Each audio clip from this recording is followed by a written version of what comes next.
The bell above the door rang softly, a tired sound in a tired place. The barber shop was small, old, and worn by time. The paint on the walls had faded into a dull beige, cracked in places where years of humidity and neglect had left their mark.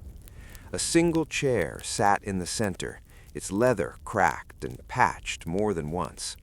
The mirror across from it was scratched, chipped at the edges, and carried the reflections of countless men who had come and gone, some hopeful, some desperate, most forgotten. The barber wiped his hands on a towel that had once been white. His name didn't matter. Around the neighborhood, people simply called him the Old Barber. He had been cutting hair in this same spot for decades, long enough to watch children grow into men and men grow tired of life, long enough to know that business had changed, and not for the better. The shop had been empty most of the day. That wasn't unusual anymore. Bills sat folded in his back pocket like a quiet threat. Rent, electricity, water, and at home a refrigerator that hummed louder than it cooled, often holding more emptiness than food. He hadn't told anyone, but some nights he skipped dinner so his wife wouldn't have to. Pride, after all, was one thing he still owned.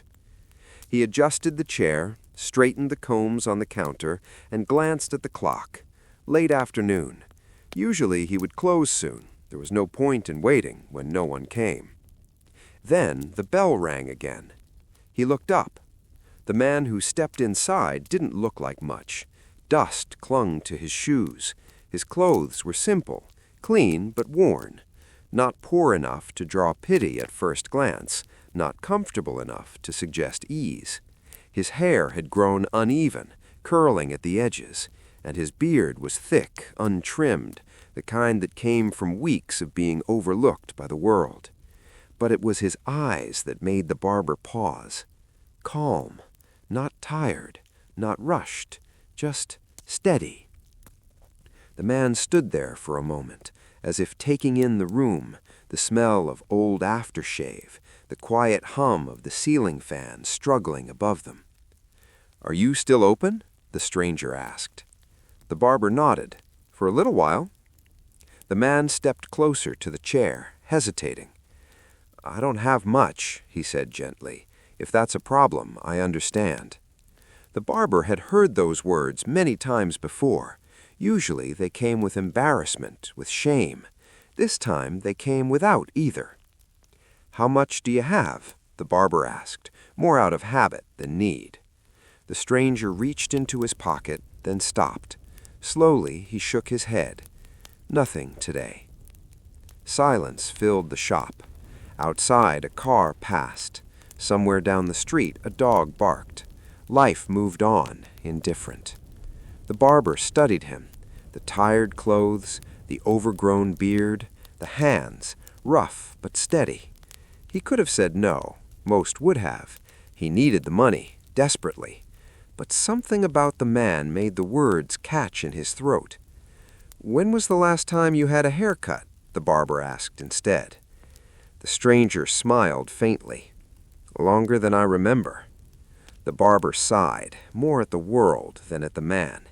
He gestured to the chair. "Sit." The stranger hesitated again. "I really can't." "It's fine," the barber interrupted, already reaching for the cape. "You don't need to pay." The words surprised even him. The man sat.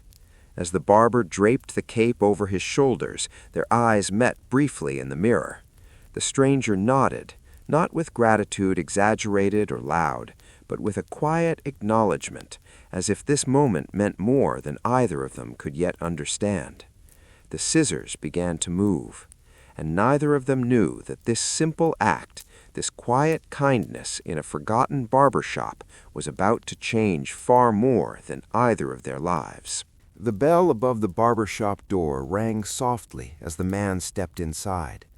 The sound echoed more than it should have, as if the shop itself had been waiting. Elias didn't look up right away. He was counting coins on the counter, lining them up carefully, then sighing when the numbers didn't change no matter how many times he counted. The shop was quiet, too quiet for a Tuesday afternoon, but that had become normal. People didn't come for haircuts anymore when they were worried about rent, gas, and groceries. "Sorry," Elias said without lifting his eyes. "I'll be with you in a moment." The man didn't respond. Elias glanced up, expecting impatience or annoyance. Instead, he saw someone standing calmly near the chair, hands folded, posture relaxed. The man looked tired, but not in the usual way. His clothes were simple, clean but worn. His beard was uneven, his hair longer than most men allowed these days. There was nothing remarkable about him, and yet there was something about the way he stood there, as if he wasn't in a hurry to be anywhere else. "No rush," the man finally said, his voice low and steady. "I can wait." Elias nodded and finished stacking the coins. He cleared his throat. "Haircut?" he asked. "If you're willing," the man replied. Elias gestured toward the chair. As the man sat, Elias draped the cape around his shoulders, noticing how still he remained. Most customers shifted, fidgeted, checked their phones. This man did none of that. He simply looked at his reflection in the cracked mirror, eyes thoughtful, almost distant. Elias picked up the scissors. His hands hesitated. "You don't get many walk-ins anymore," Elias said, more to fill the silence than anything else. "People carry heavy things. Sometimes they don't notice how long their hair has grown." Elias smiled faintly. "That's one way to put it." He began trimming carefully, the familiar sound of scissors cutting through hair filling the room. The motion was automatic, muscle memory from decades of work. Yet something felt different. Elias found himself slowing down, paying more attention than usual, as if the moment deserved care beyond routine. "You from around here?" Elias asked. The man met his eyes in the mirror. "I pass through places like this. I stay when I'm needed." Elias frowned slightly, unsure how to respond. "Well, business hasn't been great," he admitted, "but I suppose that's true everywhere." The man nodded. "Still, you keep the lights on." Elias let out a small laugh. "Barely. Some days I wonder why I bother opening at all." "And yet," the man said softly, "you did today." The words landed heavier than Elias expected. They fell into silence again. Outside, a bus passed, splashing through a shallow puddle. Inside, the air felt warmer somehow, even though the heater barely worked. As Elias worked, he noticed the man's face in the mirror. There was a calm there, an absence of complaint, no tension in his jaw, no irritation in his eyes. It was unsettling in a strange way. People usually came to the chair carrying something, anger, sadness, pride. This man carried none of it openly.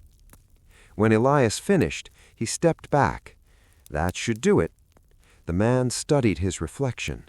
A small smile appeared, subtle but genuine.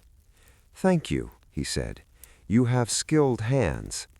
Elias removed the cape. "That'll be $10. The man hesitated. "I don't have it," he said, quietly. Elias sighed, already feeling the familiar mix of frustration and guilt rise in his chest. He looked at the man again, really looked this time. The worn shoes, the empty pockets, the absence of embarrassment, replaced instead by honesty. For a long moment, Elias said nothing. Then he shook his head. "Don't worry about it," he said. "You don't need to pay." The man's eyes lifted, meeting his in the mirror. "Are you sure?" he asked. Elias swallowed. "Yeah, it's fine. Happens sometimes."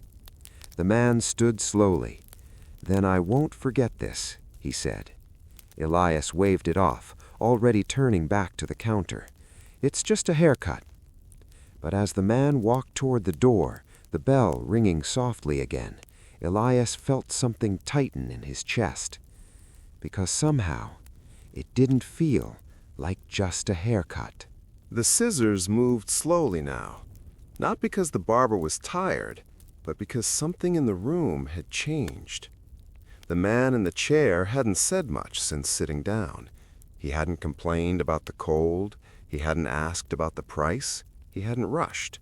He simply sat there, calm, steady, as if time didn't matter to him. The barber noticed it in the mirror. Most people avoided their own reflection. They stared at the floor, their phones, the walls.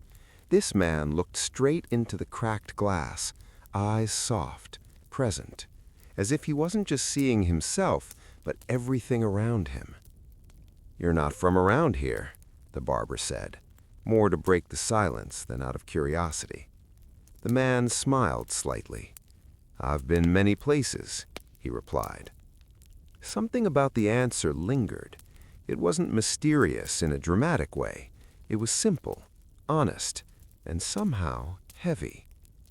The barber continued cutting, his hands guided by years of routine. Yet his thoughts drifted. He thought about his daughter, asleep in a coat instead of a blanket, about the bills folded in his pocket like silent accusations, about how pride had been the hardest thing to swallow when hunger showed up. "You didn't have to do this," the man said gently, as if reading his thoughts. "You could have turned me away." The barber shrugged. "People have turned me away plenty of times. Didn't make my life better." The man nodded. "That's true." Another pause. Outside, the light shifted. Clouds moved, letting the afternoon sun spill through the window. The barber shop, usually dim and tired, filled with a warm glow. Dust danced in the air, catching the light like tiny sparks. For a moment, the place didn't feel poor. It felt alive. The barber felt a tightness in his chest. Not pain, something else. Something he hadn't felt in a long time. Hope, maybe. You ever notice how the smallest kindness can carry the greatest weight? The barber let out a small laugh. If that were true, the world would be a better place by now. Maybe it is, just slower than we expect. The words settled deep. The haircut was nearly done. The barber brushed loose hair from the man's neck, careful, respectful. His movements were softer now, slower, almost reverent, though he didn't know why. He stepped back and looked at the man in the mirror. Clean, calm, ordinary, and yet different. The barber frowned slightly. "Looks good. You don't owe me anything." The man met his eyes in the reflection. "I know," he said. The barber removed the cape, folding it the same way he always did. He expected the man to stand, thank him, and leave, like everyone else. But instead, the man stayed seated. "Can I ask you something?" "Sure." "Why did you really do it?" "Do what?" "Why did you cut my hair for free?" The barber hesitated. He hadn't asked himself that question, not honestly. "Because you needed it," he finally said. The man smiled, not wide, not proud, just warm. "That's usually the best reason," he said. They sat in silence again, but this time it wasn't empty, it was full. The man stood up slowly, reaching into his pocket. The barber instinctively raised a hand. "You don't have to." "I know," he said, stopping him gently. His hand came out empty. He nodded once, a quiet gesture of gratitude, and walked toward the door. Just before stepping outside, he paused. "By the way," he said, not turning around, "your kindness won't be forgotten." The bell rang as the door closed. The barber stood there, staring at the doorway long after the man was gone. He didn't know why his eyes burned. He didn't know why his heart felt heavier and lighter at the same time. All he knew was this: that simple haircut felt like the most important thing he had done in years. The days that followed felt heavier than the ones before. Not because business slowed, in fact, more people had come into the barber shop lately, but because something inside the old barber had shifted, and he couldn't explain why. Every morning he opened the shop the same way. He swept the floor, he wiped the mirror with the same worn cloth, he turned on the light that flickered before settling into its familiar glow. Yet now each movement felt deliberate, almost reverent, as if the space itself had become something more than a place to cut hair. Customers noticed the change. They commented that he seemed calmer, more present, that his hands, once slightly unsteady from stress and fatigue, now moved with surprising confidence. His voice was softer, his listening deeper. When people spoke about their worries, unpaid bills, failing marriages, sick parents, he didn't rush them anymore. He didn't offer advice. He simply listened. And somehow that was enough. Money still came in slowly. Some days barely covered rent and food. But strange things began to happen. A man left more cash than the haircut cost, insisting it was a mistake only after he'd already gone. A local cafe owner stopped by one afternoon and offered free meals whenever the barber needed them. A landlord who had been pressing for overdue rent suddenly extended the deadline without explanation. Small mercies, quiet kindnesses. The barber noticed something else, too.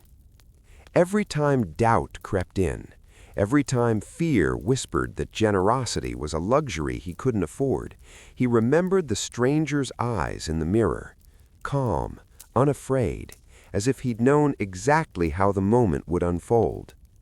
Late one evening, after closing the shop, the barber sat alone in the chair where the stranger had been. He stared at his reflection in the cracked mirror. For the first time in years, he didn't see a defeated man. He saw someone who still mattered. That night, he dreamed. He stood in his barber shop, but it was brighter than he'd ever seen it. The walls were clean, the mirror unbroken. Light poured in through the window, warm and golden. People stood outside, waiting, not for haircuts, but for something else. Comfort, shelter, understanding. And at the center of it all stood the stranger, not speaking, just watching. The barber woke before dawn, heart pounding, unable to shake the feeling that the dream wasn't really a dream at all.